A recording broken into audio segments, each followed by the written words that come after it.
अस्सलाम वालेकुम my dear students, welcome back. अभी हम बात करने जा रहे हैं अपने लंदन डिस्पर्शन फोर्सेस के बारे में कि हमने देखी हैं इंटरमॉलिक्यूलर फोर्सेस और उनकी डिफरेंट टाइप्स, और जिसमें कि हमने देखी हैं dipole forces, dipole induce dipole forces. और अब हम डिस्कस करने जा रहे हैं डायपोल लंदन फोर्सेस, जिसको हम लोग जो है वो डायपोल इंड्यूस्ड डायपोल फोर्सेस भी कहते हैं। Instantaneous dipole induced dipole forces भी कहते हैं। इंस्टेंटेनियस का मतलब ये होता है कि जो उसी टाइम पे जनरेट हुई हो, ठीक है जी, और एट द मोमेंट, और उसी टाइम पे जो है वो डीजनरेट भी हो गई हो। तो सबसे पहले हम देख लेते हैं कि लंदन डिस्पर्शन फोर्सेस, जिसको instantaneous dipole induced dipole forces भी कहा जाता है, वो होती क्या हैं। ये फोर्सेस बेसिकली प्रेजेंट होती हैं परमानेंट डायपोल में, और permanent dipole of one molecule, permanent dipole of one molecule, ठीक है, और the temporary dipole of other molecule, ठीक है जी। Temporary dipole of one molecule and the temporary induced dipole of the other molecule के दरमियान में, यानी कि दो मॉलिक्यूल होने चाहिए जिसमें से एक टेम्परेरी डायपोल हो और दूसरा जो है वो टेम्परेरी इंड्यूस्ड डायपोल हो, ठीक है जी। और होने दोनों ही टेम्परेरी चाहिए। और ये जो होती है जी हमारे पास वीक अट्रैक्टिव फोर्सेस होती हैं, और डिस्कवर इसको किया था जर्मन फिजिस्ट 1930 में फ्रिट्ज लंडन ने। और ये जो है वो वीक अट्रैक्टिव फोर्सेस होती हैं जो कि गैसेस के मॉलिक्यूल्स के दरमियान में मोस्टली पाई जाती हैं, ठीक है जी। और यहाँ पे वो बात करता है कि इसको एक्सप्लेन, अगर हम एक्सप्लेन करें तो कैसे करेंगे। कहता है कि अगर आपके पास दो जो है वो नॉन पोलर मॉलिक्यूल्स हैं, ठीक है, नॉन पोलर जिसके पोल्स अभी जनरेट नहीं हुए, और ये जो फोर्सेस है ज़्यादातर नॉन पोलर मॉलिक्यूल्स में ही जनरेट होती हैं। तो यहाँ पे वो बात कर रहे हैं कि फॉर एग्जांपल आपके पास एक गैस है, कह लें कि हीलियम है वो, और दूसरी जो है वो आपके पास हीलियम है और इसके पास जो है वो इलेक्ट्रॉन्स हैं, ठीक है। न्यूक्लियस है और उसके जो है वो शेल्स के अंदर इलेक्ट्रॉन्स तो रिवॉल्व करते ही हैं। अब होगा क्या कि जैसे ही इस हीलियम के पास कोई दूसरा एटम मौजूद होगा जो कि वो भी नॉन पोलर ही होगा, लेकिन इसके जो इलेक्ट्रॉन्स हैं ना हीलियम के, ये दूसरे वाले के इलेक्ट्रॉन्स को क्या करना स्टार्ट कर देंगे, रिपेल करना स्टार्ट कर देंगे। आपको पता है सेम चार्जेस एक दूसरे को रिपेल करते हैं, तो यहाँ पे एक एटम के इलेक्ट्रॉन दूसरे एटम के इलेक्ट्रॉन को रिपेल करेंगे, और जैसे ही मजीद करीब आएंगे दूसरे को पुश करना स्टार्ट कर देंगे, दूर जाना स्टार्ट कर देंगे। और एज अ रिज़ल्ट क्या होगा कि एटम के ऊपर जो इलेक्ट्रॉन्स की डेंसिटी है वो एक साइड पे ज़्यादा हो जाएगी, ठीक है जी। और क्या होगा कि इस तरह से ये तो पहले से ही टेम्परेरी डायपोल है ना, और यहाँ पे इस एटम के इलेक्ट्रॉन की वजह से इस वाले एटम के इलेक्ट्रॉन की जो डेंसिटी है, जो आपका इलेक्ट्रॉनिक क्लाउड है, वो भी डिस्टर्ब हो गया। तो ये हम कह सकते हैं इंस्टेंटेनियस डायपोल बन गया है हमारे पास, टेम्परेरी इंड्यूस डायपोल बन गया है। इन दोनों के दरमियान में जो फोर्स ऑफ अट्रैक्शन जनरेट होगी वो होगी लंदन डिस्पर्शन फोर्स या instantaneous dipole induce dipole force, ठीक है जी। ये बात वो यहाँ पे आपको बेसिकली करना चाह रहा था। और उसके बाद वो कहता है कि ये सिमेट्रिकल नहीं होता, इस वजह से। नहीं तो डायपोल सिमेट्रिकल होता है ना, एक साइड पे पॉजिटिव होता है, एक साइड पे नेगेटिव, और गुलाइड में देखे थे हमने। लेकिन ये जो है ये पॉजिटिव वाला एंड थोड़ा सा बारीक है, और ये वाला जो है वो नेगेटिव है, क्योंकि ये सिमेट्रिकल नहीं रहता और नेगेटिव चार्ज डेंसिटी जो है वो ज़रा ज़्यादा हो जाती है, जिसके बाद इसका ये वाला जो हिस्सा होता है ना वो थोड़ा सा बल्कि हो जाता है, ठीक है जी। और यहाँ पे वो ये कहता है कि इसको हम इंस्टेंटेनियस डायपोल कहते हैं, जो कि इस एटम के इलेक्ट्रॉन्स की वजह से, कि जो इस एटम के इलेक्ट्रॉन्स ने रिपल्शन कॉज की है ना इस दूसरे एटम के इलेक्ट्रॉन्स के साथ, उसकी वजह से ऐसा हुआ है, ठीक है जी। और उसकी वजह से नेगेटिव चार्ज है उसका एक साइड पर चला गया।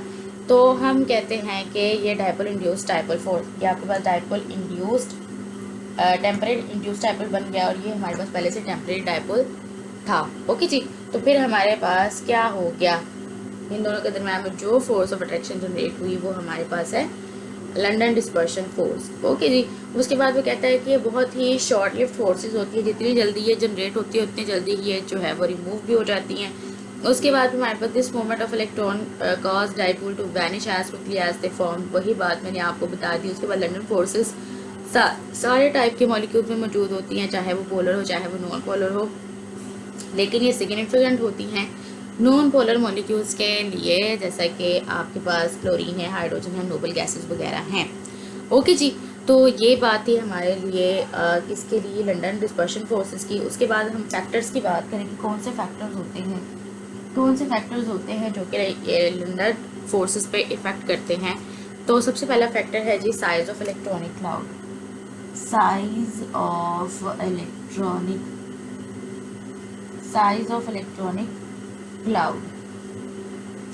साइज ऑफ इलेक्ट्रॉनिक क्लाउड जितना ज़्यादा होगा उतना ही ज़्यादा जो है वो आपकी लंदन डिस्पर्शन फोर्स स्ट्रॉन्ग होगी। ठीक है जी। और वो कह रहे हैं कि जितना ज़्यादा जो है वो मॉलिक्यूल का साइज बड़ा होगा उतना ही ज़्यादा जो है ये फोर्सेस ज़्यादा प्रोमिनेंट हो जाएंगी। दूसरा है ग्रुप 8A, नोबल गैसेस की बात की गई है। नोबल गैसेस, नोबल गैसेस आपको पता है, हमने पहले ही पढ़ लिया कि ये जो है वो नॉन पोलर में या नोबल गैसेस में या फिर हाइड्रोजन क्लोरीन वगैरह हाइड्रोजन्स वगैरह में ये ज़्यादा पाई जाती हैं। तो यहाँ पे वो यही बात कर रहा है कि सारे के सारे जो नोबल गैसेस होती हैं जो हमारे पीरियोडिक टेबल का 0 ग्रुप है, तो वहाँ पे ये जो गैसेस होती है ना आपकी मोनोटॉमिक होती हैं। और इनके बॉइलिंग पॉइंट जो है वो जैसे जैसे हम नीचे टॉप टू बॉटम मूव करते चले जाते हैं, इनके बॉइलिंग पॉइंट्स भी जो है वो बढ़ते चले जाते हैं। ठीक है जी। और जैसे कि हीलियम का -268 है, तो रेडोन का 61.8 डिग्री सेल्सियस, -268 टू 61 पॉइंट आपका जो है वो 8 डिग्री सेल्सियस, ये माइनस में वैल्यू है। तो 268 से -61 तक ये बड़ा ही है। ठीक है जी। और उसके अलावा भी कहते हैं कि डिस्पर्शन ऑफ इलेक्ट्रॉनिक क्लाउड्स ज़्यादा से ज़्यादा होती है, तो इसलिए पोलराइजेबिलिटी भी इंक्रीज होती है नोबल गैसेस के, जैसे हम टॉप टू बॉटम जा रहे होते हैं। उसके बाद फिर हम कहते हैं कि जी ग्रुप हमारे पास 7A हेलोजेंस की बात कर रहा है वो आगे। हेलोजेंस 7 ग्रुप नंबर जो हमारा, जो कि हमारी हेलोजेंस हैं, फ्लोरीन, क्लोरीन, ब्रोमीन, आयोडीन, एस्टरीन, ये वाली सारी। तो यहाँ पे वो कहता है कि ये सारी की सारी भी diatomic non polar diatomic molecules होती हैं, लेकिन इसमें जो फ्लोरीन है वो गैस होती है, इनकी नेचर जो है वो डिफरेंट होती है ना सारे आपके एलिमेंट्स की।